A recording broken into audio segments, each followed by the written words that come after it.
지배 아래에 있는 위험한 징후들에 대해서 배워나가고 있습니다. 복습을 하자면 첫 번째 어떤 일이 있으면 죄의 지배 아래에 있는 위험한 징후라고 했죠? 상상력이 사고의 기능에 관여할 때, 죄악된 상상력이 꾸준히 사고의 기능에 관여할 때, 두 번째는 죄악된 생각이 어떤 특정한 정서에 특정한 죄악된 생각이 정서를 지배할 때, 맞죠? 그 다음에 세 번째는 뭐죠? 어떤 특정한 죄를 발견했는데도 그것을 버리는 것에 대해서 주저하는 마음을 가지고 있을 때, 그 다음에 또 뭐죠? 마음이 굳어져 있을 때, 그죠? 오늘 이 시간에는 죄 아래에 있는 위험한 징후들이 다시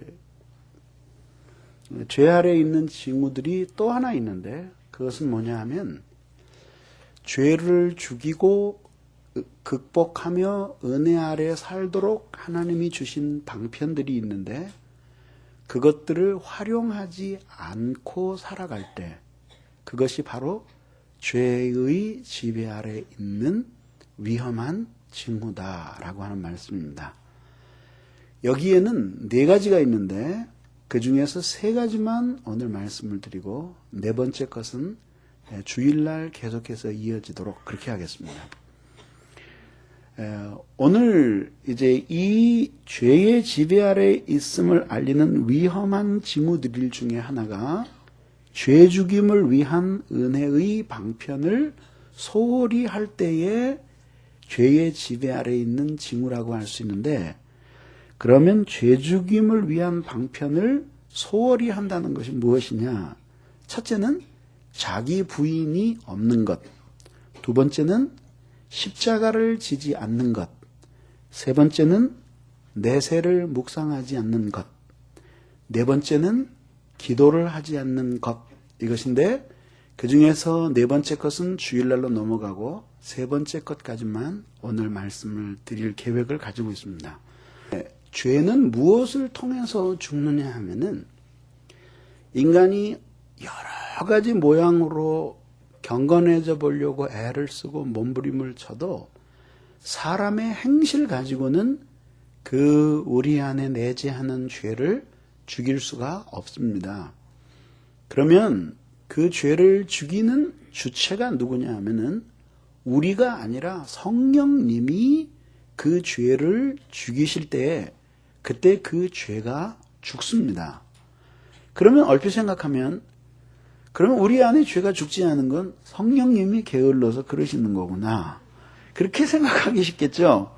근데 그게 아니라 성령님은 성결의 영이시기 때문에 우리가 죄를 죽이고 성결한 삶을 살기를 간절히 원하십니다. 우리의 몸은 성령님이 거하시는 집이기 때문에 그 집에 사시는 그분이 그 집이 더럽고 불결한 집이기를 원하시지 않습니다. 깨끗하게 정돈되어서 당신이 편안하게 거하시기를 원하기 때문에 성령님은 말할 수 없는 탄식으로 우리가 정결해지고 죄를 죽인 사람이 되기를 원합니다. 근데 그 일에 있어서 주체적인 그 권한을 성령님이 가지고 계시기 때문에 성령님은 어떻게 하든지 간에 그 죄를 죽이고 싶어 하시는데, 성령님 혼자 그 죄를 죽이실 수는 없어요. 뭐가 필요하냐면 우선 도구가 필요하고, 우선 수단이 필요하고, 그 다음에는 인간의 반응이 필요합니다. 수단은 뭐냐 하면은 하나님의 말씀이죠. 무엇을 하든지 간에 하나님의 말씀을 깨닫고 그것을 적용하는 것 없이는 결코 죄를 죽일 수가 없습니다. 그 이유는 하나님의 말씀에 대한 깨달음과 그 적용이 없는 곳에는 성령님이 대체적으로 거의 역사하시지 않으시기 때문입니다. 그렇기 때문에 성령님과 관련 지어서 말할 때는 항상 하나님의 말씀과 함께 역사하시는 성령님이라고 하는 공식을 가슴에 깊이 알아새겨야 합니다. 그 성령님이 말씀을 사용하셔서 신자의 순종하는 반응을 통해서 죄를 죽여나가시는 것이죠. 그렇기 때문에 신자가 죄를 죽이는 그 일을 위해서 순종하지 아니하고는 성령님이 결코 홀로 그 사람 속에서 죄를 죽이셔서 죄의 지배에서 그를 끌어내어 은혜의 지배 속으로 들어가게 하시는 기적과 같은 일은 결코 일어나지 않는다는 것입니다.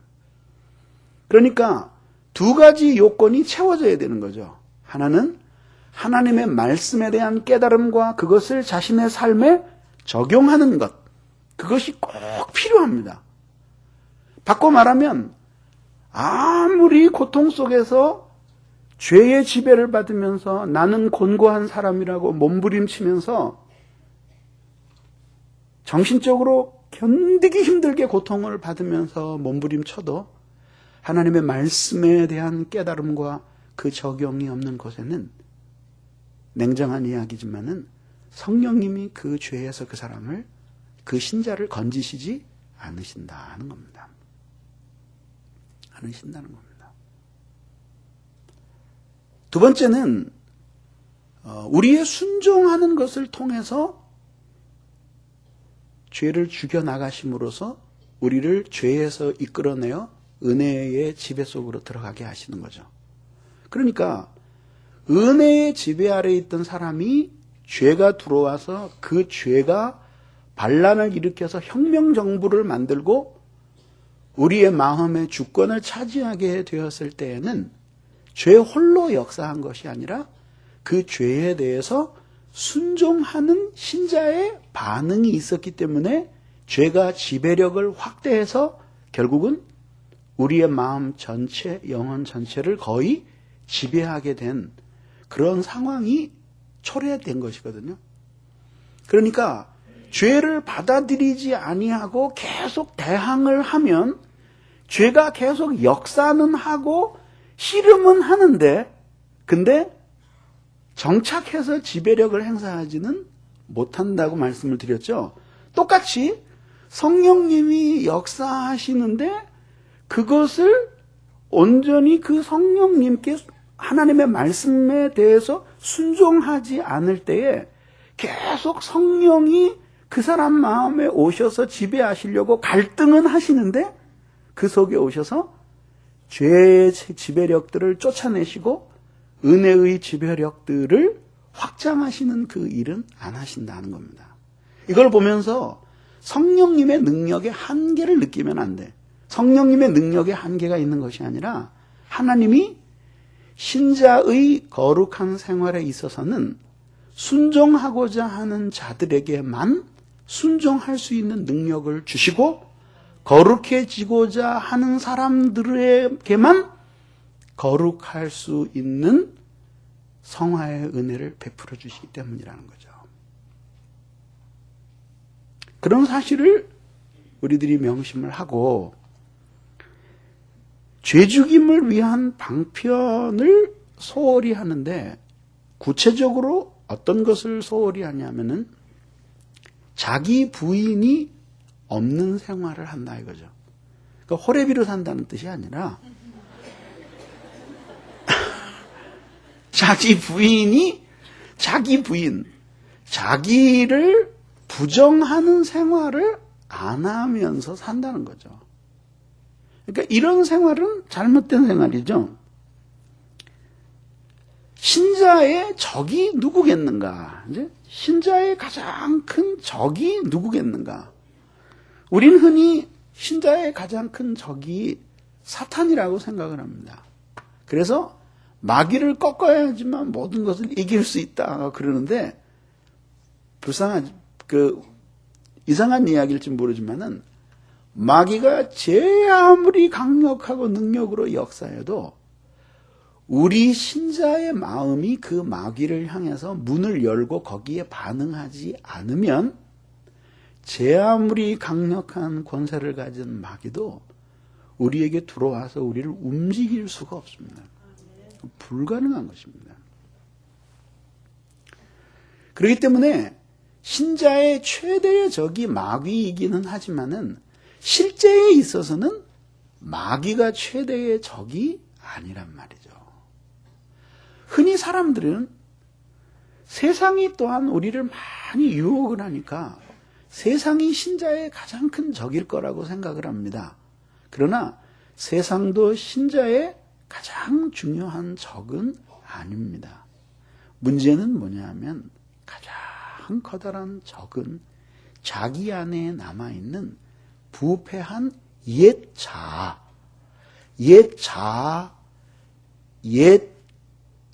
예전에 죄의 본성을 아직까지도 가지고 있는 그 옛사람의 본성, 이것이 자신의 신앙생활에 있어서 가장 커다란 대적이다라고 하는 것입니다. 대적이다라고 하는 것입니다. 그러니까 세상이 아무리 흉흉하고 도둑이 많고 뭐 그렇게 난리를 쳐도 문을 단단하게 닫으면 못 들어온다 이거죠. 그러니까 문을 고쳐서 제대로 잠그는 게 낫지, 문을 열어놓기 위해서 온 세상 다 돌아다니며 도둑과 도둑이 될 만한 사람을 다 때려잡을 수는 없다 얘기죠. 일평생 헌신을 해도 그건 불가능하다 이거죠. 미국 도둑과 한국 도둑이 만나서 대화를 하는 중에 서로 사업이 어떻게 돼가는지를 묻는데, 이 미국 도둑과 한국 도둑이 보는 그 집의 차이가 뭐냐면, 한국은 하여튼 겉으로 볼 때에는 삼엄해서 도둑이 접근하기가 불가능하다는 거예요. 문은 굳게 잠기고, 그리고 담장에는 또 유리병 깨진 것까지 다 꽂아놔가지고 도대체 손빌까봐 올라가지 못하겠다는 거죠. 미국은 담장도 별로 없고 있어도 훌쩍 뛰어넘으면 넘어갈 수 있을 정도로 그저 예쁘장하게 치장한 나무 담장 정도란 말이죠. 우리는 개를 길러도 진짜 무식하게 송아지만한 개를 그렇게 기르는데, 미국에는 개 없는 집도 많고 또 있어도 대개 집 바깥에 있지 않고 지들이 끼고 잔단 말이죠. 근데 그 차이가 뭐냐면, 한국 집들은 그렇게 무섭고 막 철창이 막 이렇게 돼 있고 말이죠. 그래도 일단 담장만 넘어가면은 모든 문이 그 환영하는 분위기로 열렸다는 거죠. 그래서 들어가서 일을 보기가 좋은데, 미국 도둑하는 이야기는 우리나라는 문이 대문이 없거나 담장도 낮아서 펄쩍 넘어갈 수 있지만은 하여튼 문이라는 문은 완벽하게 잠겨져 있다는 거예요. 그게 차이다 얘기죠. 그러니까 우리도 한번 생각을 해봐요. 아무리 도둑이 많아도 문을 굳게 잠가 놓으면은 괜찮습니다. 뭐 도둑이 이 얘기를 들어도 뭐 우리 문제 없습니다만은, 저희 교회 활짝 열어놓습니다. 20시간을 열어놓습니다. 이게 아무 문제가 아직 발생을 안 했죠. 앞으로도 발생을 못할 거라고 생각됩니다. 그러니까 모든 중요한 부분에는 어디라고는 제가 말씀드릴 수 없지만 가까이 다가가면은 강력한 경보와 함께 119로 이 연락이 되게 그렇게 시스템을 갖춰놨고, 교회 구석구석이 24시간 녹화되고 있습니다. 비디오로. 네. 녹화되고 있습니다. 화장실만 빼놓고 거의 모두 녹화되고 있습니다. 경비실에서 모니터를 틀으면은 전관을 볼 수 있게끔 그렇게 시설을 해놨고 24시간 녹화가 되게끔 해놨습니다. 그렇기 때문에 이 경비 시스템이 뭔지를 아는 도둑들은 와서 한번 망 보고 갑니다. 몇 사람이 와서 보고 갔다 그래요. 그렇게 어떻게? 단단하게 경비를 해 놓으면 되단 말이죠. 그래서 결국은 신자에게 있어서 가장 큰 적은 자기 안에 있는 옛 자아라고 불리워지는 부패한 본성이에요. 즉 사도 바울이 내가 그리스도와 함께 십자가에 못 박혔나니 라고 말했을 때 그 사도 바울의 경험에서 못 박혔다고 느꼈던 그런 내가 바로 옛 자아란 말이죠. 그런데 이 자아가 계속 살아서 무엇인가 계속해서 뭔가를 원하고 무슨 생각을 하고 우리를 지배하려고 하기 때문에 우리 자기를 남보듯이 하는 경향을 우리가 가져야 된다는 거예요. 자기 자신에 대해서 중요한 대목이에요. 자기 자신을 남보듯이 하는 태도를 어느 정도 우리가 가지고 있어야 된다라고 하는 것이죠. 자기 자신을 남보듯이 하는 태도를 우리들이 가지고 있어야 된다라는 거죠. 그래서 예수님께서도 누가복음 9장 23절에서 말씀하시기를 아무든지 나를 따라오려거든 자기를 부인하고 날마다 제 십자가를 지고 나를 좇을 것이니라. 예수님 따라오려거든 따라오기 전에 해야 될 일이 있는데 따라오기 전에 십자가를 져야 되고 십자가 지기 전에 자기를 부인해야 된다 이거죠. 그러니까 자기를 남보듯이 하면서 자기 안에 있는 소원도 아니라고 부정하고 자기 안에 있는 생각도 그렇게 생각하면 안 된다고 부정하는 태도가 필요하다는 것이죠. 이 자기 부인에는 소극적인 측면과 적극적인 측면이 있는데 소극적인 측면은 우선 자기 부인은 자기 이성에 대한 부인으로부터 시작된다는 거죠. 자기 부인, 이성 이거 전부 다 사람을 가리키는 게 아닙니다. 자기의 생각 혹은 그 이성을 시시때때로 아니라고 부인할 수 있어야 된다는 거죠. 그것이 자기 부인이라는 거죠.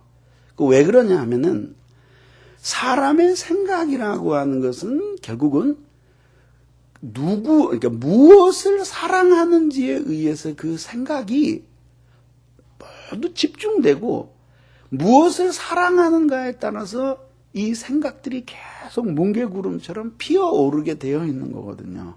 그렇죠? 그렇게 계속해서 피어오르게 되어 있는 거란 말이에요. 그래서 돈을 좋아하는 사람은 뭘 보든지 돈으로만 보이는 거죠. 바둑에 한번 흠뻑 빠져서 거의 미치다시피 해보십시오. 사람들이 이렇게 앉아있으면 이렇게 아다리에서 요거 죽고 이렇게 하면 대마가 죽는다 이렇게 생각하거든요. 빨간 옷, 이제 하얀 옷, 까만 옷 입고 있는 사람이 있으면 아유 저 단수 치면은 저거 죽는데 그런 생각을 하게 되는 거죠. 그러니까 무엇을 하든지 그것을 사랑하는데 이게 떠오르는 거죠. 저는 신학대학원에 다닐 때 한때 구약 성경인 히브리어에 깊이 빠져서 거의 심취하다시피 한 적이 있습니다. 제가 일평생을 그런 거 연구하다 죽을까 하도 생각을 했었어요. 주님 못 만났으면 아마 그럴 가능성도 많습니다. 근데 어렵다고 그러는데 나는 한번 배우고 나니까 얼마나 재밌는지 말이죠. 그 한참 성경을 히브리어로 보다가 들어놓으면은 천장에 히브리어 글자가 쫙 뜨는 거예요. 어디 여관에 가서 집에 가서 누워서도 그 무늬를 보면 저기 그 히브리어 글자인데 말이죠. 이렇게 막 굴러가는 거예요.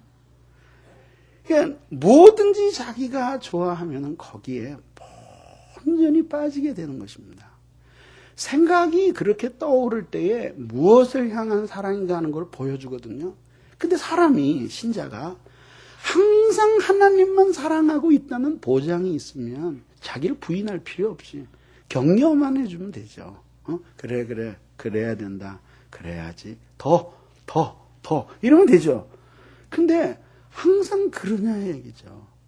생각이 옛 자아가 우리 안에서 죽지 않고 역사하고 있기 때문에 하나님의 은혜가 그를 누르지 않을 때면은 얼마나 자기 중심적인 생각이 떠오르는지 몰라요.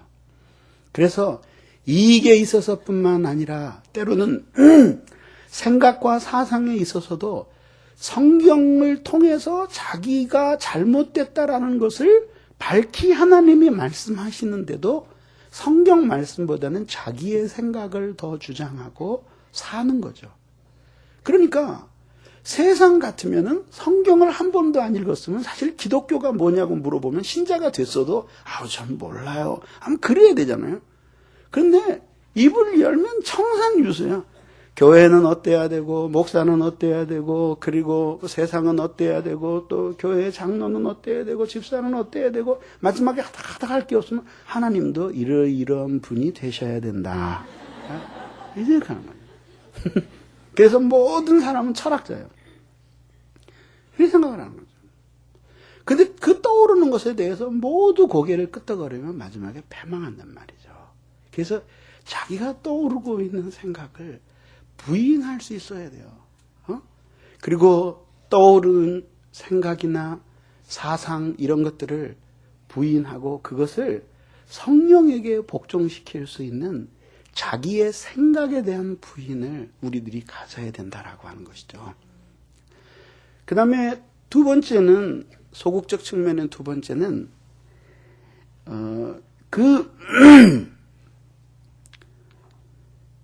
자기 이성의 작별을 고하고 그리고 욕망의 재갈을 물림으로써 비로소 헌신이 가능하다는 거죠. 그래서 골로새서 3장 5절에 보면은 너희의 땅에 속한 지체를 죽이라는 하나님의 말씀이 나옵니다.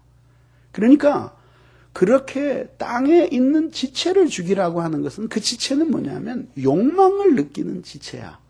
그런데 신자가 되었기 때문에 어떤 사람들은 절대로 죄를 짓지 않는다. 그런 사람들이 있거든. 뭘 몰라도 한참 모르는 거예요. 그런 얘기하는 것 자체가 이미 죄를 짓고 있는 거라 이거죠. 그러니까 신자가 되었다고 하더라도 이 속에 죄된 욕망과 본성이 남아있기 때문에 성령의 은혜로 그것이 다스려지고 통치될 때에는 길을 별로 못 비지만은 성령의 은혜가 사라지고 고갈이 되어서 죄의 지배 아래 있게 되면은 혹은 지배까지 안 들어간다고 하더라도 유혹을 받을 때 부분적으로나마 불순종하게 되면은 강력한 욕망이 솟아오르게 됩니다.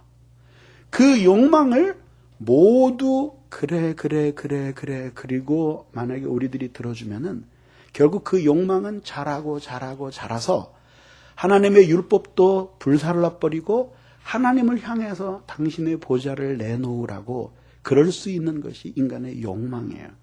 그래서 인간의 욕망은 전능하신 하나님도 만족을 시켜줄 수가 없어요. 전능하신 하나님도 만족을 시켜줄 수 없어요. 이 세상에서 모든 부귀영화를 누렸던 사람들 중에서 나는 이제 많은 것을 누렸기 때문에 더 이상 나는 바라는 것이 없다라고 그렇게 선언하고 죽은 사람은 아무도 없습니다. 사람들 가운데 혹시 나는 이제 죽어도 여한이 없다라고 한 사람은 자기의 욕망을 이 무한한 우주 앞에서 접는 것이 무엇인지를 안 사람들만이 그런 말을 남길 수가 있었던 것이죠. 하나님 없는 이 세상의 철학자들도 그랬다면은 하나님을 믿는 신자들의 경우에는 더더욱 그렇다고 하는 것이죠. 이스라엘 백성들을 생각해 보십시오. 애굽에서 하나님의 큰 능력을 따라서 기적적으로 애굽을 탈출했습니다. 광야로 나올 때에 홍해가 갈라지는 역사를 경험하고 매일 만나를 먹으며 구름기둥의 인도를 받고 불기둥의 보호를 받으면서 그들이 하나님과 동행하는 삶을 살았습니다. 그랬는데 그렇게 놀라운 역사를 경험하고 전대미문의 위대한 부흥을 경험하면서 광야로 나와서 이제 약속의 땅을 향해 가고 있는데 그들이 무엇 때문에 하나님의 진노를 샀습니까? 원망했죠. 그 원망 중에 하나가 뭐요? 고기가 먹고 싶다. 수박과 참외가 먹고 싶다. 정력에 좋은 파마늘 먹어본 게 도대체 언제냐. 맛대가리 없는 만나만 매일 먹고 그렇게 불평했기 때문에 하나님의 마음을 아프게 해드리지 않았습니까? 애굽에서 나와서 새로운 약속의 땅을 향해 가고 있어서 하나님의 능력을 보고 믿음이 생겼어도 여전히 그들 속에는 애굽에서 먹던 그 세상에 만난 음식들에 대한 육적인 욕구가 그대로 남아있었던 것이에요. 남아있었던 것이에요. 그렇기 때문에 그것을 부인하지 않으면 안 된다는 것이죠. 부인하지 않고 내버려 두면 더 많은 것, 더 많은 것, 더 많은 것, 더 많은 것, 더 많은 것을 요구하게 됩니다. 여러분 자녀들을 망치고 싶으시면 해달라는 대로 해주세요. 그러면 필연적으로 망가집니다. 어려서부터 자녀들이 기억해야 될 것은 길을 살려주는 것보다 더 중요한 게 있습니다. 그건 뭐냐 하면은 이 세상에는 안 되는 일도 있다라고 하는 것을 알려주는 겁니다. 이게 길을 살려주는 것보다 훨씬 더 중요합니다. 그리고 이 세상에는 안 되는 일도 많이 있지만 노력하면 그들 중에 상당한 부분들은 이룰 수 있다라고 하는 자신감도 함께 심어줘서 균형을 이룰 때 그가 세상에서 슬기롭게 살아갈 수 있는 사람이 되는 것이에요. 근데 이 속에서 끊임없이 솟아나는 이 욕망이 있는데 이 욕망을 이 재갈을 물려서 그래서 묶어매가지고 마음대로 날뛰지 못하도록 그렇게 해야지만 된다 이거죠. 그래서 여러분 생각해 보세요. 그 말이 말이죠. 기수가 채찍질을 하면은 말이죠. 몇십 킬로로 그냥 총알같이 달리잖아요. 그러다가 쓰려면은 어떻게 서요? 자동차에 브레이크를 밟으면 되지만 말 보고 예, 좀 서주세요. 예, 아저씨. 그런다고 이게 서주냐 이 말이. 예? 근데 그냥 이 손 하나로 세우잖아요. 탁 잡아채면은 이 아구리가 찢어지는 것 같으니까 발을 들면서 그냥 길길이 뛰면서 말이 쓴단 말이죠. 우리의 욕망도 그런 식으로 재갈을 딱 물려서 한 손에 딱 쥐고 있어서 자기가 이렇게 쥐락펴락 할 수 있어야 된다. 그렇지 않으면 그 죄된 욕망이 나를 재갈을 물려서 반대로 욕망이 나를 잡고 의의 길로 가려고 하면 그 욕망으로 잡아채고 또 하나님의 뜻대로 살려고 하면 그걸로 잡아채서 견딜 수 없어서 그 죄에게 순종하도록 그렇게 만든단 말이죠. 자기 부인은 바로 이렇게 자기 속에서 솟아나는 그 욕망을 부정하는 거예요.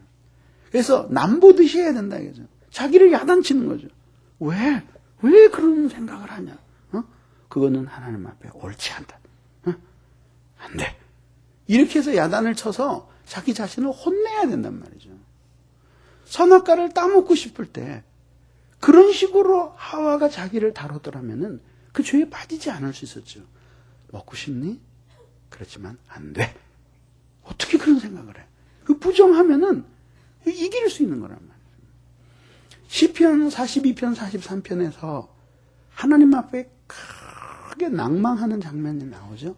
그러니까 시인이 자기 자신을 타일르잖아요. 내 영혼아, 네가 어찌해서 낭망하냐? 어찌해서 내 속에서 불안한 눈을 들어서 주 너희 하나님을 바라봐라. 너희 하나님이 어디서 자기 하나님이지? 근데 자기 영혼 보고 얘기하는 거예요. 너희 하나님을 바라봐라. 그렇게 자기 자신이 남인 것처럼 그렇게 대화하면서 그거를 이 재갈을 물리면서 생각과 욕망을 부인하는 것이 자기 부인의 소극적 측면이란 말이죠. 그러나 자기 부인은 이러한 소극적인 측면만을 가지고 있는 것은 아닙니다. 적극적인 측면을 가지고 있는데 그것은 뭐냐 하면은 이웃을 향한 사랑이에요. 사랑.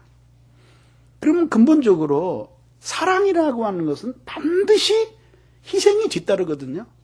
그러니까 자기를 과도하게 사랑하면서도 다른 사람도 사랑하는 것은 불가능하죠. 그럴 경우에 가능한 경우가 있어요. 그것은 뭐냐면 그 사람의 행복이 자기의 행복과 밀접하게 연관된 사람들만 사랑하는 거죠. 그래서 예수님께서 뭐라 그랬죠?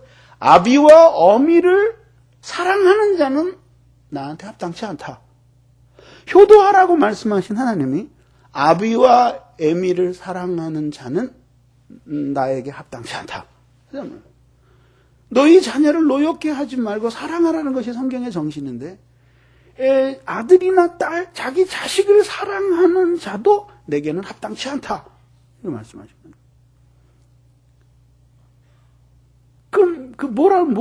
무슨 말씀이에요?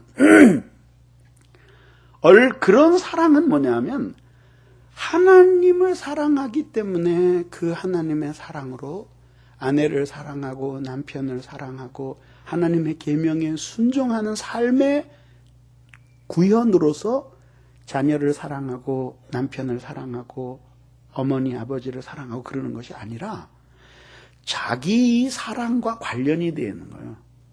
무슨 말씀인지 알죠? 자기 사랑과 이렇게 관련이 되는 거예요. 그러니까 이기적인 자기 사랑이 그렇게 퍼져나가요. 오늘날의 말하자면 이게 버섯처럼, 독버섯처럼 번져 있는 자기 가족밖에 모르는 사랑이 대부분 이런 이기적인 사랑이에요. 자기 자신에 대한 사랑이 확대된 것이 이렇게. 나만 잘 산다고 해서 잘 사는 게 아니죠. 형제 하나가 바닥으로 굴르면은 평안할 날이 없어요. 그러니까 그런 식으로 자기 사랑이 연결되어서 다른 사람을 사랑할 때 그것은 하나님이 생각하시는 부모 공경, 자식 사랑이 아니라 이거죠. 그러니까 그렇게 사랑하는 사람은 나에게 합당치 않다. 예수님께서 말씀하신 것입니다. 결국은 사랑이라고 하는 것은 다른 사람을 위한 희생을 반드시 동반하는 것이기 때문에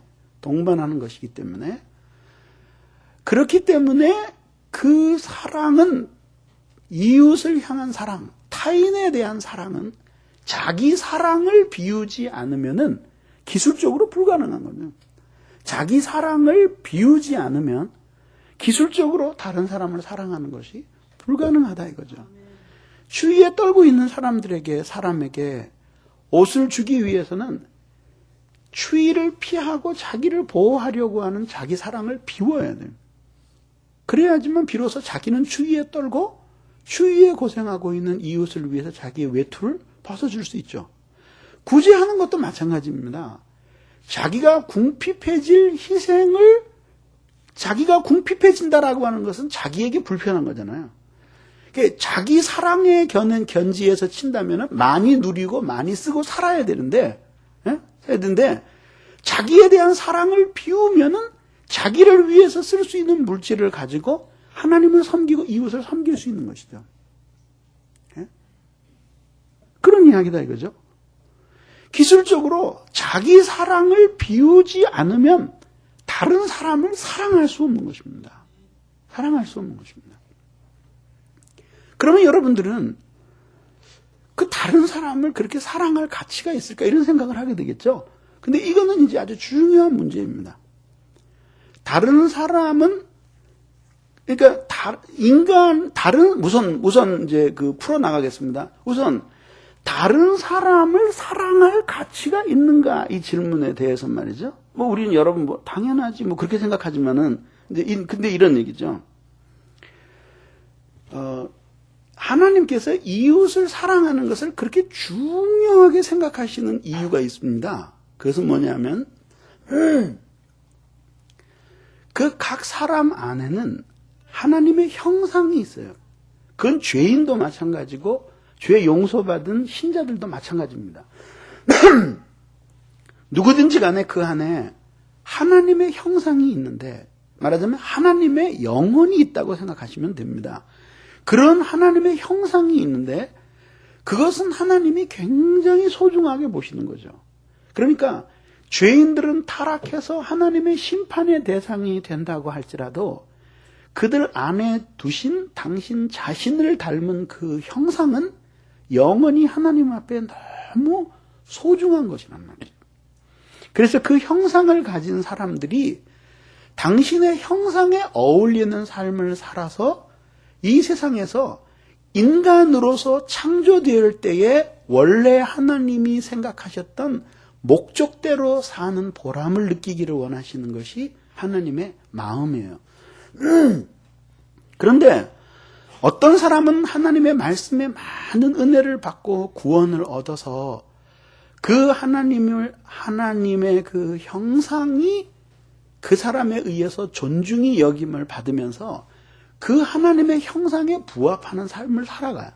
근데 어떤 사람은 아직까지도 예수 그리스도를 몰라서 그런 존귀한 형상을 가지고 있음에도 불구하고 자신이 그렇게 소중한 존재라는 것을 모르고, 하나님 앞에서 그렇게 소중한 존재라는 걸 모르고 짐승 같은 생활로 일관을 해요. 그리고 심판받을 일을 행하면서 살아가. 그래서 자신 속에 있는 하나님의 형상을 더 파괴하면서 살아가는 거죠. 그런 것들을 불신자들은 알 수가 없고 신앙이 어린 신자들도 모르는 사람들이 너무 많아. 근데 내가 하나님의 은혜를 많이 받고 보니까 내 안에도 그런 하나님의 형상이 있다는 것을 깨달았어요. 그래서 자기를 하나님이 얼마나 많이 사랑하시는지를 알게 된 거죠. 그러고 보니까 자기가 그렇게 사랑하는 하나님이 하늘에만 계신 것이 아니라 각 사람 속에 하나님의 형상을 가지고 계시다고 하는 사실을 깨닫게 되는 거죠. 그래서 죄 가운데 살아가는 그 사람의 삶은 자기가 동의할 수가 없는데 그 사람 안에 있는 그 하나님의 형상은 너무나 소중해. 왜냐하면 자기가 그렇게 사랑하는 그 하나님의 형상이 그 사람 속에 들어있는 거예요. 그것이 동기가 되어서 이 사람을 깊이 사랑하고 어떻게 하든지 이 사람에게 진리를 가르치고 참된 길을 알려주어서 하나님을 향한 진실한 사랑과 믿음으로 돌아오게 하고 싶어하는 간절한 소원과 사랑을 갖는 거죠. 이것을 하나님께서는 사람을 향한 사랑이라고 보지를 않으시고 당신 자신을 향한 사랑이라고 보는 거죠. 그래서 이렇게 사랑은 하나님을 향한 사랑과 사람을 향한 사랑이 분리되지 않고 한 덩어리가 되어 있는 거란 말이죠. 그래서 하나님을 사랑하는 것만큼만 진정한 의미에서 사람들을 영적인 사랑으로 사랑할 수가 있고, 그렇게 하나님이 주신 그 사랑을 아는 사람들만이 사람을 바르게 사랑할 수 있다라고 하는 것이죠. 단순히 도덕적으로 선을 행해서 그 사람을 도와주는 그 차원 정도를 넘어서서 하나님이 자기 안에 두신 그 형상을 따라서 다른 사람이 하나님의 형상을 가졌기 때문에 그의 많은 짓는 죄들은 미워하면서도 그 안에 고통받고 있는 그 하나님의 형상을 인해서 가슴 아파하고 그를 긍휼히 여기고, 그래서 그에게 구원의 기회가 이르기를 사모하며 기도하고 그것을 위해서 헌신하기 위해서 자기에 대한 사랑을 기꺼이 포기하는 이런 삶, 이것이 바로 자기 부인의 적극적 측면이라고 하는 것이죠. 그래서 자기 부인은, 다시 요약을 하자면, 떠오르는 자기 중심, 자기 이익에 집착하는 생각을 부인하는 것이고, 또 자기 끌어오르는 욕망들을 판단해서 아니라고 남을 타이드듯이 부정해서 생각이 욕망을 불러일으키지 못하도록 차단하고, 욕망이 일어날 땐 그것이 의지를 자극해서 욕망대로 살지 않도록 그것을 끊어버리는 것이 자기 부인의 소극적 측면이고, 자기를 향한 이기적인 사랑을 그리스도의 십자가의 감화로 비워서 다른 사람을 위해서 그들 안에 있는 하나님의 형상을 위해 봉사하면서 사는 그것이 바로 하나님을 향한 헌신으로 이어진다는 것인데, 이것이 바로 자기 부인의 적극적 측면이라고 하는 것이죠. 그런데 오늘 정말 우리들이 이런 자기 부인의 삶을 살고 있느냐라고 하는 것이죠. 은혜 아래에 있는 사람들에게는 이런 자기 부인이 많이 일어납니다. 그래서 항상 간증이, 개인적인 간증이 참 많아요. 그러니까 은혜 아래에 있는 사람들이 자기 깨어짐이 많은 이유는 그들이 정결하다는 것을 보여주는 것이 아니라 얼마나 은혜 아래에 있는 사람들도 쉽게 죄된 생각에 이끌리거나 혹은 부패한 성향에 유혹을 받는가 하는 것을 보여주는 것이죠. 그런데 은혜 아래에 있을 때는 자기 안에 아직 욕망으로 번지기 전에 악한 생각, 하나님의 영광을 회방하는 생각이 떠오를 때 자기의 생각대로 하나님의 말씀을 제쳐놓고 살려는 자기의 이성적인 생각이 떠오를 때마다 그것들을 부인하는 거죠. 남을 대하듯이 넌 그렇게 생각할 수가 없어. 성경에는 그렇게 쓰여 있지 않아. 내가 충분히 느낄 수는 없지만 지금 내 안에서 네가 생각하고 있는 것들은 틀린 거야. 그럴 수 없어. 이렇게 엑스피어를 그으면서 부인하는 것이죠. 그런 자기 부인들이 은혜 아래에 있는 성도들에게는 참 많습니다. 그렇기 때문에 무엇인가 생각이 떠오르다가도 옳은 생각과 옳지 않은 생각이 구별되어서 어떤 것들은 쓰레기통으로 들어가 버리고 어떤 것들은 잘 보존이 되어서 마음에 심겨지는 거죠. 이러한 작용들을 신자들, 은혜 아래에 있는 신자들은 가지고 있는데 죄 아래에 있는 사람들은 이러한 기능들이 거의 없거나 있어도 아주 미약하고 희미한 기능밖에 남진 않았다는 거죠. 그래서 분명히 그런 생각을 품으면 안 되고 그런 생각 자체가 성경에 반하는 생각인데도 신앙의 눈으로 보면 그런 생각, 그런 이치가 합당하지 않음에도 불구하고 계속해서 그 생각이 떠오르도록 놔두는 거죠. 그래서 그 생각이 계속 떠오르고 그리고 자기 자신의 부주의함과 나태함 속에서 방치되거나 혹은 적극적으로 그 생각을 계속 북돋아 올려서 옳지 않은 생각들이 그의 사고를 지배하는 거죠. 뿐만 아니죠. 자기 안에서 은혜 아래에 있는 사람들은 자기 안에서 죄된 욕망이 솟아오릅니다. 은혜 아래에 있는 사람들도 그런 일들이 일어납니다. 그런 것들이 솟아오르지만 그러나 그것들을 통제할 수 있는 그 은혜의 상태에 있기 때문에 자기가 뭘 하고 싶어도 성경에 비추어 보아서 그것이 옳지 않으면은 내가 이러면 안 되는데. 그리고 자기 자신을 남보듯이 안 돼. 그럼 자기 속에서 그렇게 하자. 다시 대화하는 거야. 안 돼. 나도 하고 싶지만 하나님 그렇게 하시면 싫어하죠. 안 돼. 또 유혹을 하죠. 그런 생각을 하는 거예요. 여기에 내가 순종했을 때 옛날에 죄를 짓고 얼마나 고통받았는가를 생각하면서 안 돼. 절대 안 돼. 아무리 매달려도 절대 안 돼. 그리고 탁 부딪히는 거죠.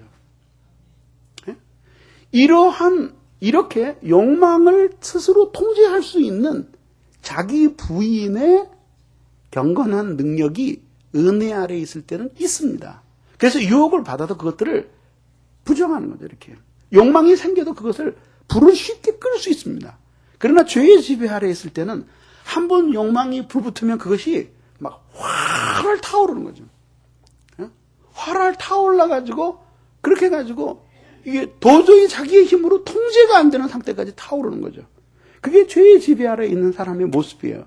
그러니까 죄의 지배 아래에 있는 사람들에게는 자기가 깨트려질 수가 없어요. 계속 불붙어서 정욕과 악한 생각, 거짓 이런 것들에 불붙어서 자기가 파괴되어 가는 경험만 있지 그것들이 부정되어서 깨트려져서 그래서 거기서 통해 속에서 자기의 생각이 부정되어지고 욕망이 억제되어져서 그 죄를 이기고 승리하는 경험들이 없거나 매우 희박하단 말이에요.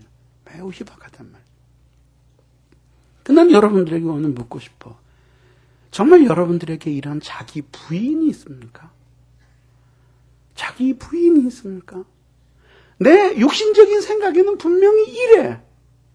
그런데 성경에 비춰서 그것이 옳지 않기 때문에 성경을 지지하면서 아니라고 부정하는 거예요. 나는 이렇게 하고 싶어. 그런데 성경에 비춰보면 그렇게 하면 안 돼. 그렇기 때문에 속에서 다른 사람을 타일르듯이 안 돼. 다시 말하지 마. 그건 절대 안 돼. 그리고 자기의 욕망을 부정하는 것이 있냐 이거죠. 자기 깨어짐이라고 하는 것은 어떤 것이? 그런 욕망이 너무 많은데 어느 한순간에 그것이 너무 하나님 앞에 잘못됐다는 사실을 깨달으면서 깊이 하나님 앞에 참회하면서 자신의 마음이 녹아져서 그런 죄에 대한 사랑이, 욕망이 깨트려져 버리는 것이 그것이 바로 참 진정한 의미의 참회란 말이죠. 그러니까 자기 깨트려짐이 있다라고 하는 것은 그 사람이 정결하다는 것을 보여준다기보다는 얼마나 유혹을 많이 받는가 하는 걸 보여주는 거고, 그러면서도 그가 유혹만 받는 사람이 아니라 얼마나 그것과 더불어서 치열하게 분투하면서 사는가 하는 것을 보여주는 것이고, 한 걸음 더 나아가서 그 분투 속에서 어떻게 성령의 능력으로 그 자기 안에 있는 옛 자아의 소욕들을 이기는지를 보여주는 것이다 이거죠. 그러니 하나님이 두 사람을 어떻게 똑같이 보시겠냐 이거죠. 자기 속에서 떠오르는 생각대로 오냐 하면서 그냥 살고, 그래서 그걸 키워가지고 그 신앙적으로 옳지 않은 사고 속에서 살고, 욕망이 일어나면 그것들을 오냐 키워가지고 누룩처럼 확 번져서 그렇게 강력한 욕망으로 자라기까지 방치하면서 살고, 그러는 사람과 또 한 사람은 그것과 더불어서 철저하게 싸우는 사람을 하나님이 어떻게 동일하게 보시겠냐 이거죠. 그러니까 그렇게 처절하게 싸우는 사람들은 누구 때문에 그렇게 싸우는 거예요? 왜 그렇게 싸우는 거예요? 주님 때문에 그렇게 싸우는 거 아니에요. 왜? 거기에 져버리고 자기 부인이 없으면 단숨에 자기가 죄에 삼켜질 것이고, 그렇게 되면 자신은 극상품 포도나무가 되기는커녕 들포도와 같은 존재가 되어서 하나님께 영광을 돌려드리는 대신 수치를 안겨드릴 것이기 때문에 그것이 싫어서 자기 안에 그 하나님을 잃어버리기 싫어서 간절히 매달리는 몸부림 아니에요. 예? 그러니까 그것들을 하나님께서는 하나하나 자기의 책에 당신을 위해서 산 충성스러운 삶의 일지를 기록하고 계신 거예요. 일지를 기록하고 계신 거예요. 그렇기 때문에 정말 여러분들에게 자기 부인이 있습니까? 정말 그렇게 여러분 마음속에 끊임없이 떠오를 때 그것을 부인하고 사는 그런 내면의 세계가 있느냐 이겁니다. 이런 것이 없다면 그는 필연적으로 죄의 지배 아래 있는 사람이라는 겁니다. 두 번째는 십자가를 지지 않는 것이죠. 이것이 바로 죄죽임을 위한 은혜의 수단들을 활용하지 않는 것이고, 이 십자가는 여기서 이야기하는 십자가는 상징으로서의 십자가죠. 예수님의 그 십자가를 얘기하는 건 아니에요. 우리들이 흔히 얘기하는 나의 십자가라고 하는 그 십자가를 얘기하는 거거든요. 이 십자가는 절대적인 의미의 십자가가 있고 상대적인 의미의 십자가가 있습니다. 절대적인 의미의 십자가라고 하면 우선 고유한 십자가가 있고, 그러니까 예수님의 십자가가 있고 우리의 십자가가 있습니다. 그러니까 예수님의 십자가는 예수님이 지신 십자가니까 우리들이 흔히 말할 때도 뭐 주님의 십자가를 우리도 지게 해 주십시오. 그럼 언어 도단입니다. 주님의 십자가는 다른 사람이 질 수도 없고 질 필요도 없습니다. 그건 주님 홀로 지신 십자가예요. 누구도 그건 대신 질 수가 없는 십자가고, 그 다음에 예수님의 십자가 말고 우리의 십자가가 있습니다. 그 십자가도 절대적인 의미의 십자가가 있고 다시 상대적인 의미의 십자가가 있습니다.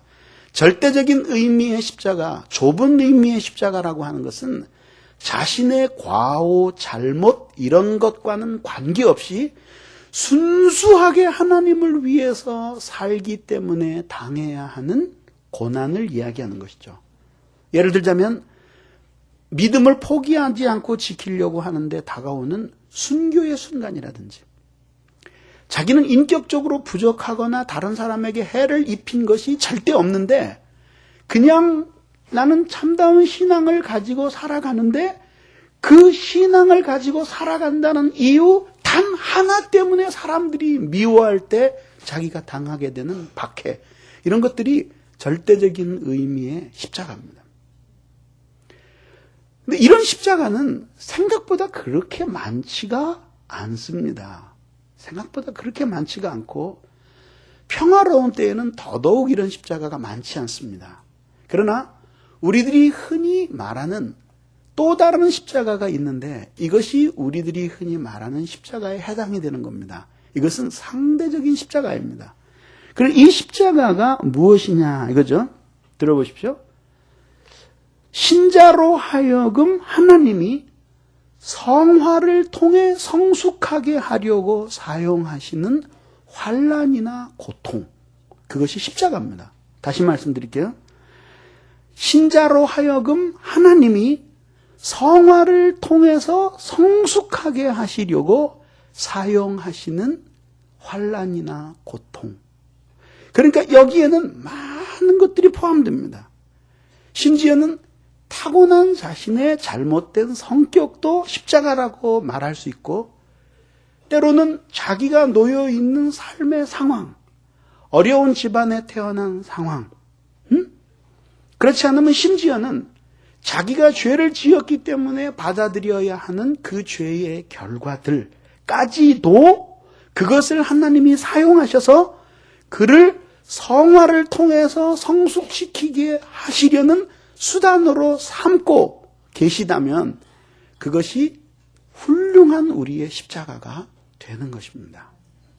그래서 절대적인 의미의 십자가를 진다면 하나님 앞에 정말 상받을 일이 많겠지만, 상대적인 의미의 십자가를 진다고 하더라도 그 십자가를 지고 인내함으로 믿음으로 걸어가서 그 십자가를 통해서 우리를 성화를 통해 성숙해 하려는 하나님의 목적을 실현해 가기만 하면 그 십자가를 지고 산 그 모든 고난도 하나님께서는 상 주실 만한 고난이라고 보신다는 것입니다.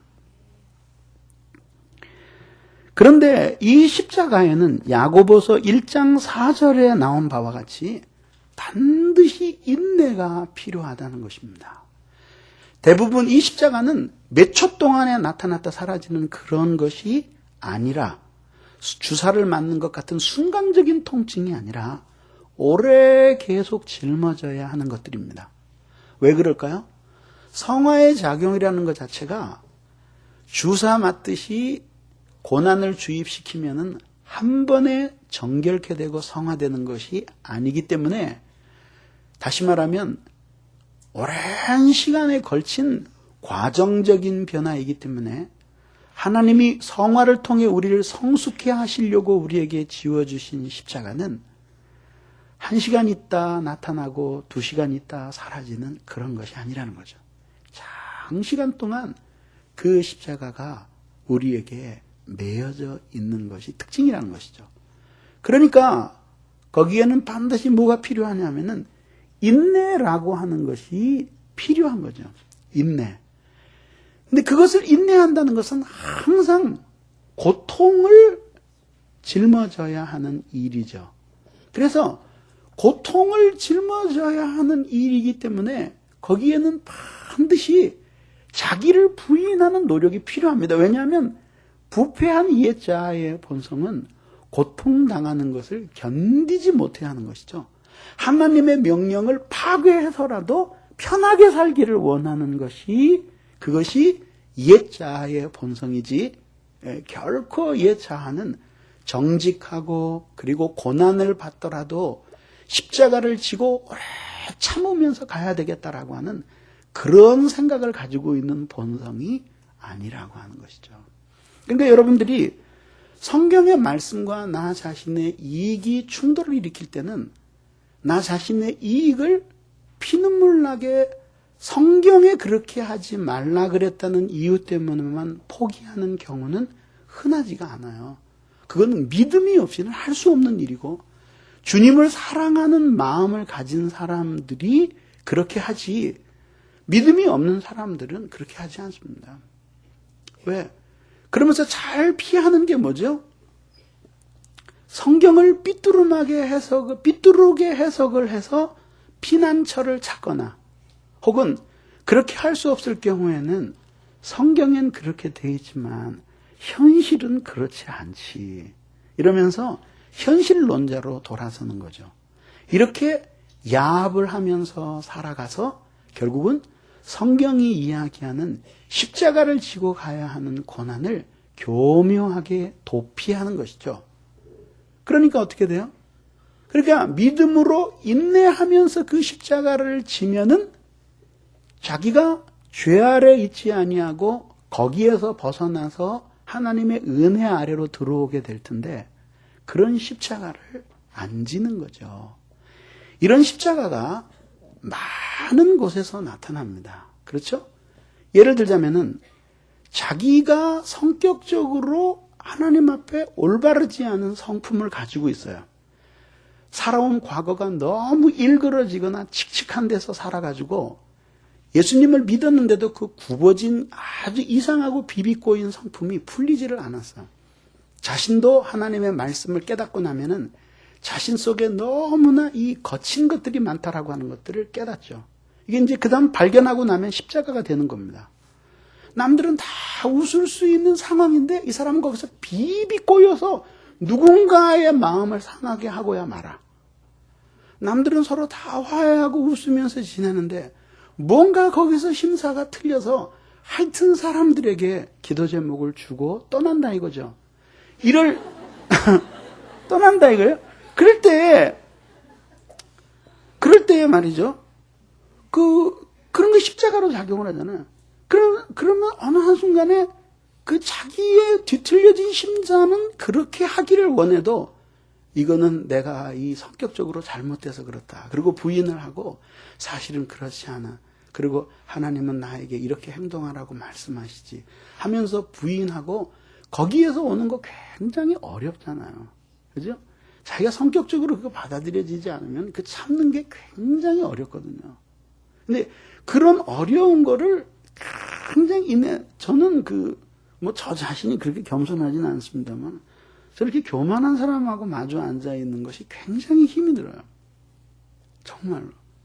근데 그런 것들을 이게 참아야 되는데 이게 노골적으로 이게 얼굴로 표현이 자꾸 된대요. 그래서 그러니까 그런 게 너무 힘들어요. 근데 그런 약점을 알고 노력을 많이 해야 되는데 너무너무 힘들어요.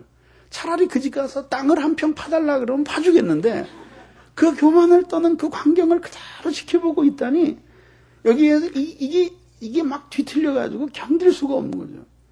근데 그런 식으로 인내하지를 않고 참지 않으면은 그 자기 십자가를 안 지는 거거든요.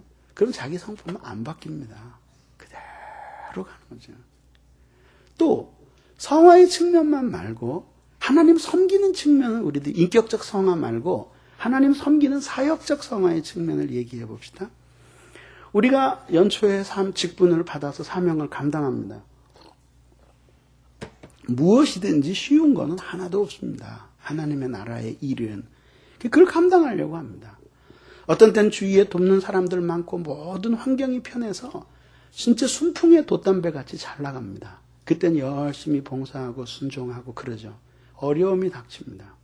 막 시련이 오고 영혼들을 맡았는데 어려움이 오고 많은 영혼들이 시험이 들고 그런데 또 동료 교사와도 갈리고 구역장들 봉사를 하는데 구역의 식구들도 말을 안 듣고 자기의 권위도 인정해주고 어느 놈 하나 와서 구역장님 우리를 위해서 얼마나 고생하십니까? 그리고 삼계탕이라도 하나 삶아주는 사람 없어요. 응? 그냥 그런 환경을 이렇게 볼 때 그거를 다 짊어지고 그래도 그들을 사랑하고 그러면서 돌보면서 가야 되는데 그 굉장히 힘든 거죠. 굉장히 힘든 거죠. 그래서 중간에 도중안찰합니다. 근데 하는 말이 참 재밌습니다. 뭐 요즘 그런 사람 우리 교회 없습니다만은 흔히 이렇게들 하죠. 목사님, 저 구역장 못하겠습니다. 왜요? 벌써 가슴이 목사들은 철렁하겠죠? 전 철렁 안 합니다. 왜요? 그러면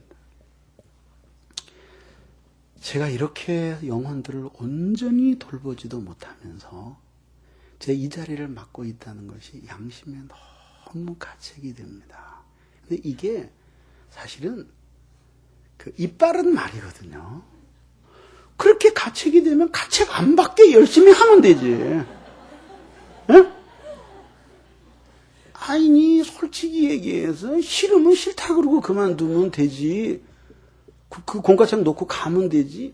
뭘 그렇게 말을 복잡하게 하냐. 심지어 제가 교역을 이렇게 해서 어떻게 되겠습니까? 성도들이 어떻게 낸 헌금인데 내 속으로 잘났다. 뭔 말을 그렇게 그러면 나머지 남아서 월급 사례금 받으면서 사역하는 교역자들은 양심에 털났냐? 2번 죄 짓는 거예요, 이게. 그러면서 자신이 무슨 엄청난 양심을 소유한 사람인 것처럼 말이지. 웃기고 있네.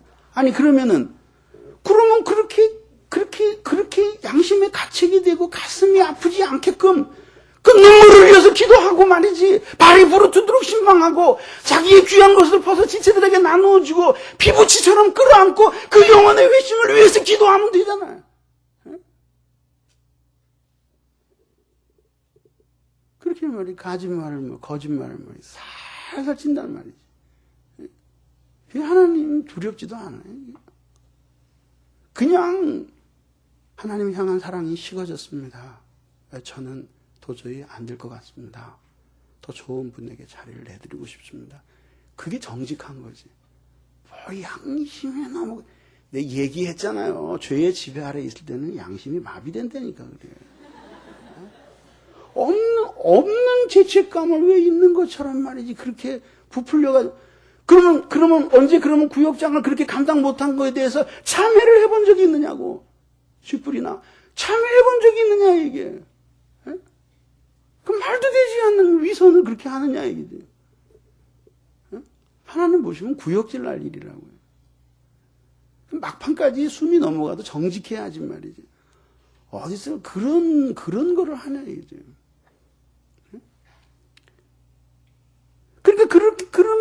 그러니까 딱 그만둬요.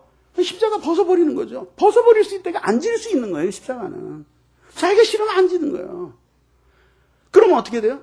고생을 계속 하잖아요. 그 고생은 십자가 아니야. 예? 다시 한번 반복해요. 그래, 그 벗어버리고 가면 하나님이 안 기뻐하시겠죠. 그러니까 뭐 되는 일도 없고 고생을 계속 할 거 아니야? 그건 십자가 아니라고. 그건 고생이지. 십자가라고 하는 것은 주관적으로 자기가 그것을 믿음으로 받아들여서 그 속에서 예수의 정신을 품고 예수님을 생각하면서 그것을 참아서 그 고난을 통해서 성화를 이루고 성화를 통해서 자기 자신이 성숙한 사람으로 거룩하게 변화되어가는 수단이 될 때에 그거를 십자가라 그러는 거야. 그건 생고생이지 가서 하는 게. 징계를 받으면서 고생하는 거예요. 그래 불순종하고 세상길로 나가가지고 세상길로 안 나가도 불순종하고 그렇게 하나님 거역하면서 형식적인 신앙을 가지고 살아가다가 사업에 망하고 가정 깨지고 애들 속색이고 부부 머리가 터지게 싸우고 가다 교통사고 나고 철창에 들어가고 이렇게 고생해가지고 거룩해지는 사람을 봤느냐고요. 점점 더 짐승으로 변해가는 거예요. 고난 자체 안에는 그 사람을 그렇게 거룩하고 성화되고 성숙하게 만들 수 있는 그것이 없어요. 그래서 칼빈 선생도 말하기를 우리 안에는 고난을 그렇게 승화시킬 수 있는 능력이 없다 해요.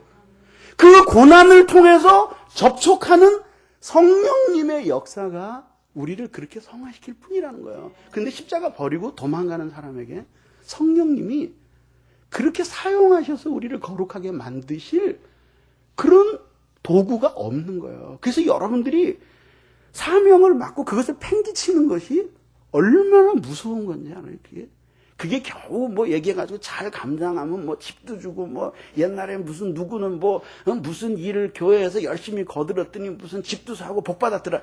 그런 것 말고 이게 복을 받고 안 받는 문제 같으면은 조그만 집에서 살고 교회 일 안 하겠다는데. 아니 엄청난 축복은 그만두고 그냥 월급 받아 먹고 그냥 이렇게 무거운 사명 안 감당하겠다는데 무슨 문제 있어요? 그렇게 하면 될 거 아니에요? 근데 그런 문제가 아니라 이것은 영혼이 죽고 사는 문제와 관련될 때도 있다는 거예요. 그래서 보세요. 신앙적으로 하나님 앞에 미끄러지는 사람들은 대부분 미끄러질 때 사명에서도 함께 미끄러지는 거예요. 미끄러진다고. 그리고 완전히 미끄러져서 나동그라지는 사람들에게는 붙들고 가야 할 십자가가 없어요. 고생은 남아있어요. 근데 십자가가 아니야. 왜? 그거를 통해서 하나님을 만나려고 하고 그렇게 하지 않아. 그거 없다 얘기해. 네, 그래서 얘기하는 거예요. 뭐냐면 제가 얘기하는 게 그거예요. 그래서 여러분들이 말이죠. 티끌만한 거라도 하나님의 사명이 주어지고 직분이 걸리면은 이거를 일이라고 생각하면 안 되는 거예요. 일이라고 생각하면 안 나올 수도 있고 집어칠 수도 있고 중간에 사표낼 수도 있는 거죠. 뭐 월급을 받아 무슨 상여금을 받아 퇴직금이 있어요. 근데 그 일이 아니라 이제 그렇게 되면은 이제 그리스도와 자기와의 이 직접적인 관계와 관련되는 거예요.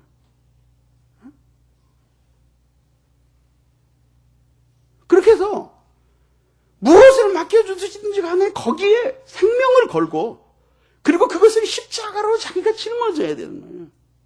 고생으로만 짊어져서는 안 돼. 그 십자가로 짊어져야 돼요. 그래서 하나님과 나의 관계에서 몸부림을 치면서 그걸 인내함으로 자기에게 메워진 그 십자가를 감당해 나가려고 애를 써야 됩니다.